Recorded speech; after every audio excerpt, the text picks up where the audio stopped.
Hi friends, welcome back to ఇది మన channel 2. Friends, మీరు ఇప్పుడు చూస్తున్నది మేడారం క్షేత్రం అన్నమాట. సో మేడారం దగ్గర ఇక్కడ పూజా మందిరం కనిపిస్తుంది చూడండి. ఈ పూజా మందిరానికి చాలా విశిష్టత ఉందండి. ఏంటి అంటే అమ్మవారిని చిలకలగుట్ట నుంచి తీసుకొచ్చిన తర్వాత ఇక్కడ మా చిలకలగుట్ట దగ్గర ఉన్న ఎదురుకోళ్ళ పూజా మందిరం దగ్గర పూజ చేసి శాంతింపజేసి మళ్ళీ అమ్మని సమ్మక్క గుడి దగ్గర మేడారం దగ్గర ఇంకో గుడి ఉంటుంది, చిన్న గుడి, అక్కడికి వెళ్ళి అక్కడ శాంతింపజేసి తర్వాత కొన్ని పూజలు చేసిన తర్వాత అమ్మవారిని గద్దెలు తీసుకొచ్చేటప్పుడు ఇక్కడ గద్దెల పక్క పొంటే ఉన్నటువంటి పూజా మందిరంలో దాదాపు ఒక 15 నిమిషాల పాటు ప్రత్యేక చీకటి పూజలు చేస్తారన్నమాట. ఇక్కడ పూజలు చేసి అమ్మవారిని శాంతింపజేసిన తర్వాత ఈ గిరిజన వాళ్ళు అమ్మవారిని డోలు వాయిద్యాలతో మళ్ళీ అమ్మవారిని గద్దె మీదకి తీసుకెళ్లి ప్రతిష్ఠిస్తారన్నమాట. సో గద్దెకెక్కిస్తారు.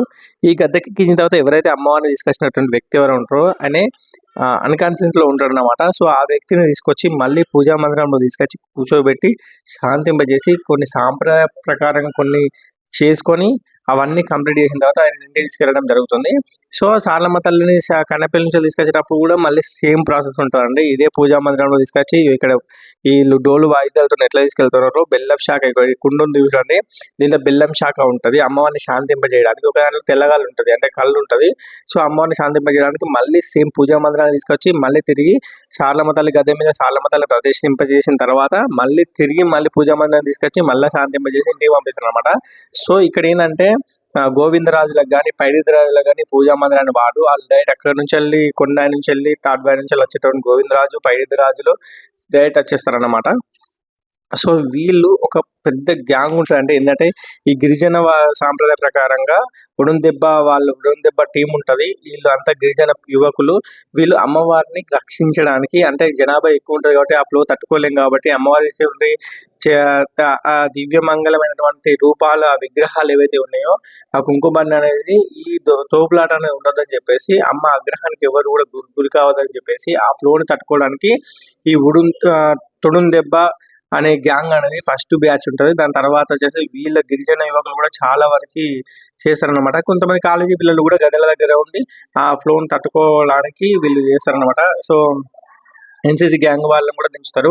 చాలా మంది పబ్లిక్ వస్తారు కాబట్టి ఆ పబ్లిక్ ని ఎదుర్కోవడానికి చాలా మంది ఈ రకంగా ఒక గ్యాంగ్ లాగా వెళ్ళి అమ్మని మధ్యలో ఉంచుతారు అన్నమాట.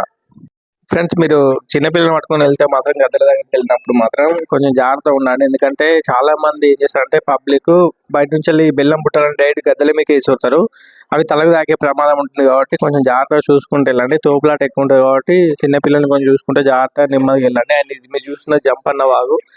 సో జంపన్న వాగులో ఈ పాప చూడండి, ఈ పాప మీద నెట్ పోగొట్టిందంటే దేవుడు ఫస్ట్ టైం వస్తుందో లాస్ట్ టైం వస్తుందో తెలియదు కానీ అమ్మకైతే డైరెక్ట్ ఒకటేసారి అక్కడ నుంచి వెళ్ళి దేవుడు వచ్చేటోనే డైరెక్ట్ వచ్చి జంపన్న వాడు దొరికింది.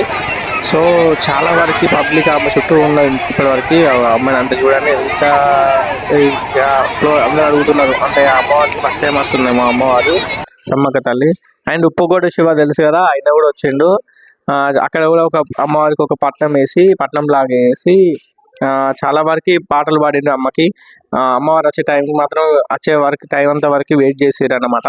సో చాలా వరకు ఎంజాయ్ చేసారు జాతరని. చాలా వాళ్ళు కూడా వచ్చారు, సెలబ్రిటీస్ కూడా వచ్చారు. నిజంగా సంతోషంగా జరుపుకునే జాతర, ఒక ఎంజాయ్మెంట్ ఉంటుంది. ఆయన అమ్మవారిని దర్శనం చేసుకోవచ్చు. కోయ గిరిజన జాతర, ఆదివాసీ జాతర.